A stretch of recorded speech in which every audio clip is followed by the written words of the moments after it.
idea of what it looks like entirely. And quick little fun fact about this. Soon after he painted this, Michelangelo painted The Last Judgment, they had to send, they decided, the people in charge decided that paintings in churches and religious paintings like this should not be naked, should not show anything. So, and that's what it was originally. So they sent one of his pupils in to cover all of these people in this painting. So these like loincloths and cloths running around their waists were not originally in the painting. Then down below Christ, we see the angels with the trumpets and the archangel Michael. And this is very important to this piece because he doesn't typically put himself in his paintings. This skin hanging off of this cloud is actually Michelangelo.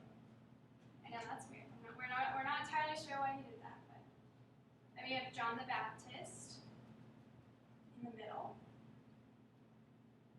St. Peter, St. Sebastian, more saints, St. Catherine, the boatman Charon, who takes the people across. The whole point of this painting is to show that Christ, Jesus, determines the destiny of all the people. So,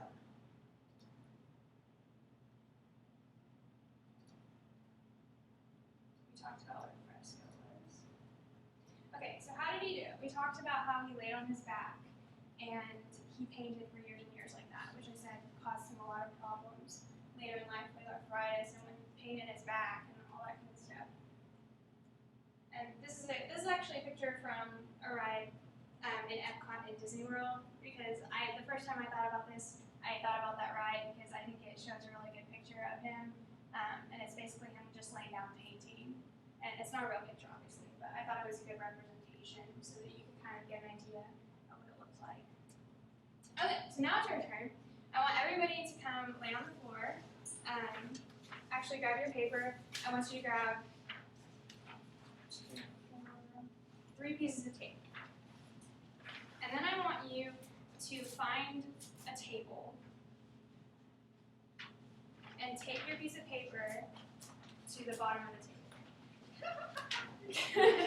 We got that one? Oh, thank you. Okay, I'm sharing yours, Tara. Okay, that's fine. Does our name need to be visible to us, or? No, it doesn't matter. It doesn't matter what side the name is on. And luckily we have tables that are not for platforms, so I did plan this ahead. Okay, I want you to draw for the next, let's see. Let's do 4 minutes. You cannot stop moving your hand for the next 4 minutes. I don't care what you draw, I don't care if you doodle, but for the next 4 minutes, I want you to keep drawing.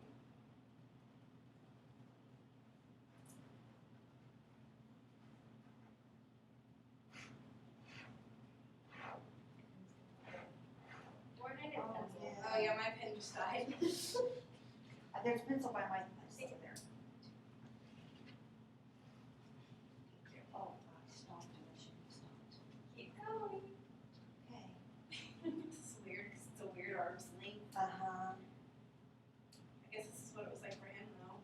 I can't imagine. So what are your thoughts as you're drawing? Is it kind of hurt to keep your arm up that long? Yeah. Is it kind of hard? I think it's gonna get there. Tell me what your thoughts are. How do you feel? Okay, what's hard for me is trying to draw anything that's worthy of anything. Because I'm thinking, okay, I'm going to give up on this and I'm going to do something non-arty. When we think of him painting on his back like that, one of the things he said was the most difficult was getting the proportions right and the color right. Because when you're that close to something, it's like when you look at a painting really close, you can see all the brush strokes, you can see all the color, but when you step back from it, it looks completely different. So being that close to something and not being able to step back and look at it is something he could not do. Because it's not very easy to just jump down from the scaffolding and then climb back up all the time, as you can imagine.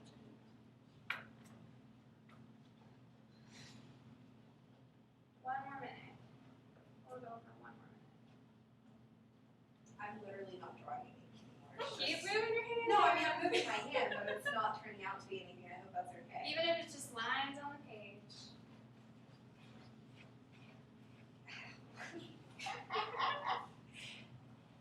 Alright, 10 more seconds. We'll stop at 56. 10 more seconds.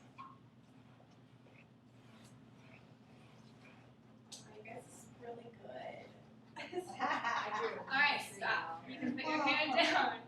You can get up and stretch if you need to. We take our picture Yes, down? take your pictures off. So was that as easy or as difficult as you It was thought? horrible. I did really good. Beautiful. So the point of this was to not just, it wasn't to make a perfect piece of artwork, obviously. It was to show you, like, try, Matt, now I want you to imagine doing that for like 3 or 4 years. Laying on your back, doing that for 3 or 4 years. That Okay. dedicated. So art isn't always about making pretty pictures. It's also about the process of making sure it's just perfect. Okay, so before we stop, again, censor.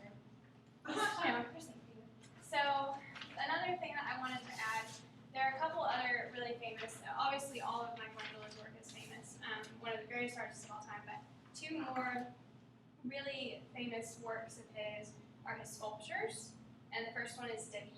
And it's actually not spelled like David, it's David. This is actually shown in, I believe, in Florence, and as well as some of his other sculptures. I've actually found to go here as well. This is actually 14 feet tall. It is oversized, so it is way bigger than this room. And he's actually disproportional. His body is not in proportion. And that reason is because he was originally supposed to be shown on the top of a building. So you were supposed to be looking up at him. But because he's being shown here, he's just, right there, like a regular person. So they decided that it was, when after Michelangelo did it, they decided it was such a great piece of art, let's not put it on top of the building, let's put it and show people. Another thing about this is he did not actually start this piece. This piece was started by, it's Duccio, I believe it's Duccio, another artist who gave up on the artwork. And so they said, we want you to finish this. So they handed it to Michelangelo and he finished the piece. So it was just kind of a blob to begin with. It wasn't even a normal block of marble. So that's to me. This story there. The second piece that I thought was really important to remember is the Pietà, which is Mary holding Jesus after the crucifixion. So after Jesus was killed, she's holding him. And this piece is actually supposed to be viewed, this piece is also kind of disproportional because this piece is also meant to be viewed from below. So the reason why Jesus looks, if you see it in person, it's kind of hard to tell here, but the reason her legs look so big, and it looks more so in person, is because you're not meant to be looking at her straight on. You're meant to be looking at her from below. This is in St. Peter's, and it was commissioned by one of the representatives of Rome, and it's also the only piece Michelangelo ever signed. So he never signed his work, and this is one of the only ones he only signed. So just keep those pieces in mind when you think of Michelangelo, and that's our conclusion.